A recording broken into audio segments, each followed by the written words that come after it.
tous, je vous retrouve aujourd'hui dans une nouvelle vidéo et cette fois c'est pour le premier Imame Box de l'année. Comme vous le savez, je vous rappelle le principe du Imame Box et on vous présente les romans qu'on a reçus dans la semaine, les 15 jours, le mois, enfin quand on veut. Et on vous explique un petit peu de quoi ça parle, etc. Donc cette semaine, ou plutôt ces dernières semaines, j'ai reçu pas mal de romans, dont 4 qui m'ont été envoyés sur Kindle par Justine. Donc on va commencer d'abord par ceci. Donc le premier, c'est une nouvelle de David Levitan, Six Earliest Day, qui est une nouvelle, je crois un compagnon, un novella compagnon, je sais plus trop comment on dit, ou un livre compagnon, enfin, bref, sur l'autre roman Everyday, donc qu'elle m'a aussi également envoyé. Hop, donc voici la couverture, voilà. Donc c'est un auteur que Justine adore, donc je vous mettrai d'ailleurs le blog de Justine en barre d'infos. C'est un auteur qu'elle adore, elle en parle beaucoup, elle aime beaucoup son écriture et j'ai vraiment très hâte de découvrir cet auteur. Et ensuite elle m'a envoyé 2 romans de Rainbow Rowell, donc là vous avez le premier que j'ai déjà publié, une chronique sur le blog. Donc il s'agit de Fangirl, voilà, dont la version VF je crois arrivera au mois de janvier, il me semble que c'est le 28. Donc c'est vraiment un très bon roman, assez rigolo et pour les fans de fanfiction, je pense que vous apprécierez beaucoup. Et le deuxième, il s'agit de Eleanor and Park. Hop, voilà. Donc là, je crois que c'est une histoire d'amour qui se passe dans les années 80. Donc voilà, là aussi j'ai beaucoup envie de le lire puisque ça a été, il y a des très bons avis sur Goodreads. Donc bon. Et donc le livre que j'ai téléchargé, il s'agit du tome 2, je vais y arriver. Voilà, des écriveurs de Frédéric Marx, donc le cimetière des histoires perdues. Donc vous avez là aussi mon avis sur le blog, donc il faut savoir que cette série était publiée dans la collection BAM, mais la collection BAM s'est arrêtée et l'auteur a racheté les droits de cette série, et du coup maintenant il fait de l'autopublication. Donc là elle est disponible uniquement en version électronique sur une plateforme internet, et je vous mettrai le lien de ma chronique et vous aurez également le lien pour télécharger le livre si ça vous intéresse. Donc voilà du côté des téléchargements sur Kindle. Ensuite, il y a une amie de ma mère qui nous a prêté un roman, c'est Juste avant le bonheur de Agnès Ledig. J'aime beaucoup la couverture toute simple. Et pour la petite histoire, c'est une femme avec son enfant qui sont un petit peu...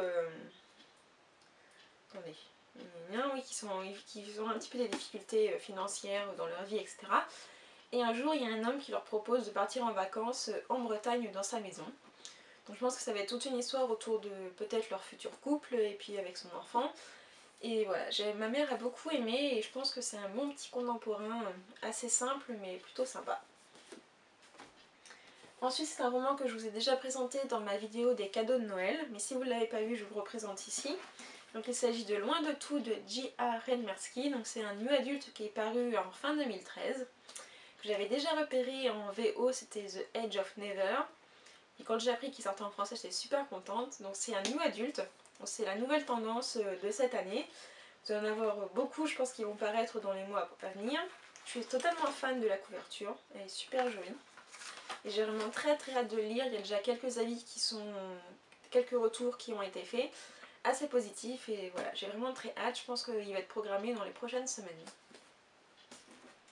Et ensuite, c'est le tome 2 d'une duologie que j'ai reçue. Et là, c'est un petit peu bizarre parce que je vais vous montrer après le tome 1. Donc il s'agit de Calix, la malédiction de la loup-garou. Donc c'est le deuxième et dernier tome de la série Calix de Martin Millard, qui est un auteur écossais que j'apprécie énormément. Donc c'est un roman assez fin, de 500 pages à peu près. Et je vais vous montrer le tome 1 de cette série. Voilà, donc bon, la couverture, ils ont gardé les mêmes sauf qu'ils ont changé les couleurs. Bon, pourquoi pas. Mais voilà le tome 1 et voilà le tome 2. Vous trouvez pas qu'il y a un petit problème ? Le tome 1 faisait 521 pages et le tome 2 fait 500 pages. Et vous voyez, le tome 2 fait presque, peut-être pas un tiers, mais presque la moitié du tome 1. Et je pense que vous voyez aussi la différence de couleur de papier. En fait, ça s'explique parce que le tome 1 est sur un papier assez jaune et assez épais, alors que le tome 2 est sur un papier blanc assez fin. Et du coup, ça dénote, enfin, heureusement que les tranches, les dos, pardon, heureusement que ce sont les dos qu'on voit dans une bibliothèque parce que ce serait comme ça et ce serait juste super moche. Donc ça fait vraiment très bizarre, sachant que les prix quand même de ces bouquins, celui-là était à 23 € et celui-là à 19,90 €. Donc je comprends pas trop, c'est assez bizarre. Quand les maisons d'édition changent d'un livre sur l'autre, c'est un petit peu pénible. Surtout que là c'est une duologie, donc il n'y a que 2 romans quoi, c'est un peu... bref. Bref, c'est comme ça, on n'y peut rien. Voilà, enfin bon, c'est le contenu qui compte en même temps. Voilà, c'était mon In Mailbox de cette semaine. J'espère que de votre côté vous avez fait de très belles acquisitions. Comme d'habitude, je vous souhaite plein de bonnes lectures et je vous donne rendez-vous dans une prochaine vidéo. Salut!